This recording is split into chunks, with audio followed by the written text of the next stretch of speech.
جب سحری کا وقت ہوتا ہے شوہر اٹھتا ہے اور اپنی بیوی کو بھی بیدار کرنے کی کوشش کرتا ہے، اللہ کی بندی اٹھ اور اللہ کے حضور سجدہ ریزی کرنا۔ وہ رحمتوں کے بٹنے کے لمحے ہیں، دعاؤں کی قبولیت کی گھڑیاں ہیں، انوار اترتے ہیں ان لمحوں میں، رزق بڑھتا ہے ان لمحوں میں۔ تو وہ اٹھتا ہے اور اپنی بیوی کو بھی بیدار کرنے کی کوشش کرتا ہے۔ سارے دن کی تھکی ہوئی خاتون اٹھ نہیں پاتی تو خیر وہ خود وضو کرنے چلا جاتا ہے، لیکن اس کے دل میں بے چینی ہوتی ہے کہ یہ بھی کبھی اٹھ کے اللہ کے حضور سجدہ ریز ہو جائے تو کیسا اچھا لگے۔ یہ سچی محبت کی علامت ہے۔ خیر اسے خیال آتا ہے اور وہ پانی کا چلو ساتھ لیے آتا ہے اور اپنی بیوی کے چہرے پہ چھڑک دیتا ہے، خود مصلی بچھا کے نماز پڑھنے لگ جاتا ہے۔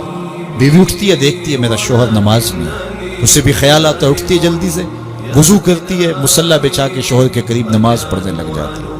ایک طرف شوہر نماز پڑھ رہا ہے، ایک طرف بیوی نماز پڑھ رہی ہے۔ سحری کے لمحے ہیں، ٹھنڈی ٹھنڈی ہوائیں چل رہی ہیں، انوار اور رحمتوں کی برکھا برس رہی ہے، کوئی دیکھ نہیں رہا، ریا کا شائبہ ہی نہیں، دروازے مقفل ہیں، اور کبھی سجدے میں بیوی ہے، کبھی سجدے میں شوہر ہے، کبھی وہ قیام میں ہے اور یہ رکوع میں ہے، کبھی یہ رکوع میں ہے وہ قعدے میں ہے۔ دونوں سحری کے وقت اللہ کے حضور سجدہ ریز ہے، میاں بیوی۔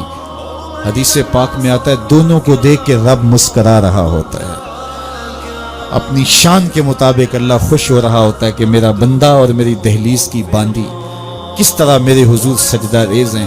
اور اگر ان کو پتہ چل جائے نا کہ سجدے میں کتنی رحمتیں اتر رہی ہیں، وہ سجدے سے ساری نہ اٹھائیں۔ 5 گانا نماز کا شعار بنا لو زندگی میں، کبھی قضا نہ ہونے پائے، اور اگر اللہ نصیب کرے تو سحری کے سجدے بھی زندگی میں شامل کر لو۔ دیکھنا زندگی کس طرح ٹینشن فری ہوتی ہے۔ آج ہر بندہ کہتا ہے مشکلیں، اور میاں جس وقت مشکلیں ٹلتی ہیں، جس وقت مصیبتیں زائل ہوتی ہیں، وہ لمحے تو سو کے گزار رہا ہوتا ہے۔ صبح اٹھ کے نمازی بھی ٹکریں مار کے جلدی جلدی صبح کا وقت گزارنے کی کوشش کرتے ہیں، میرے جیسے نکمے لوگ۔ لیکن صاحب نہیں، وہ وقت تھوڑا سا دیجئے، اس وقت میں بیٹھیے اور اللہ کے حضور سجدہ ریزیوں کا مزاج بنائیے۔ معراج النبی کا جو خاص تحفہ ہے وہ نماز ہے جو حضور لے کر آئے، اور پھر بارگاہ قدس میں جب حضور حاضر ہوئے، اللہ نے اپنے محبوب کو بہت کچھ دیا تھا۔ 70,000 اسرار تھے، 70,000 رموز، 70,000 حکایات، اور بہت کچھ دیا۔ سب کچھ دینے کے بعد کہا محبوب یہ تو میں نے خود دیا، اب تو بتا میں تجھے کس چیز سے نوازوں، تیری اپنی بھی کوئی چاہت ہو۔ تو محبوب نے جو جواب دیا وہ سنیے۔ ہم ہوتے نہ جانے ہمیں کوئی اختیار دیا جائے تو کیا مانگ لے، کوئی دولت مانگے، کوئی ثروت مانگے، کوئی شہرت مانگے، لیکن ذرا دیکھیے انتخاب دیکھیے حضور کا، اور پھر اشش کیجیے حضور کے انتخاب پہ۔ کہا کہ محبوب آپ کی جھولی میں کیا ڈالا جائے، کیا دیا جائے؟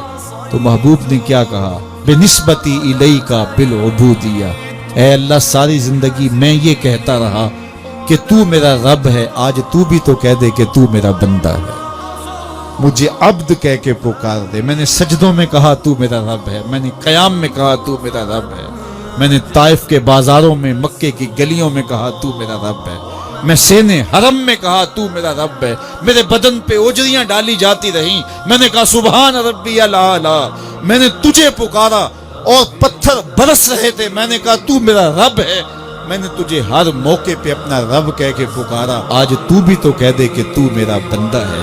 تو اللہ نے کہا سبحان الذی اسری بعبدہ، تو عبد کہہ کے پکارا۔ اور عبدیت کا عملی اظہار نماز سے ہوتا ہے۔ نماز میں جو سرور ہے، نماز میں جو لطف ہے، اور بندگی کا جو مزہ ہے وہ کہیں اور نہیں ہے۔ حضرت سیدنا غوث اعظم رضی اللہ تعالیٰ عنہ فرماتے ہیں کہ ولایت میں جو سب سے بڑا مرتبہ ہے جو ولی کو نصیب ہو جاتا ہے، وہ مقام بندگی نصیب ہوتا ہے، وہ عبودیت کا مقام ہے جو بندے کو نصیب ہوتا ہے۔ تو یہ بندے کے لیے معراج ہے، اسی لیے کہا گیا صلاۃ معراج المومنین، نماز مومن کی معراج ہے۔ حضور تو وہاں تک پہنچے جہاں کسی کا تخیل بھی نہیں پہنچ سکتا، لیکن بندہ اس معراج کا حصہ لینا چاہے اور اس کی برکتیں سمیٹنا چاہے تو پیشانی سجدے میں رکھ کر کے اللہ کے حضور بندگی پیش کرے۔ اللہ ہم سب کو اپنے حضور عجز و نیاز کے سجدے نصیب فرمائے۔ اللہ اللہ اللہ اللہ اللہ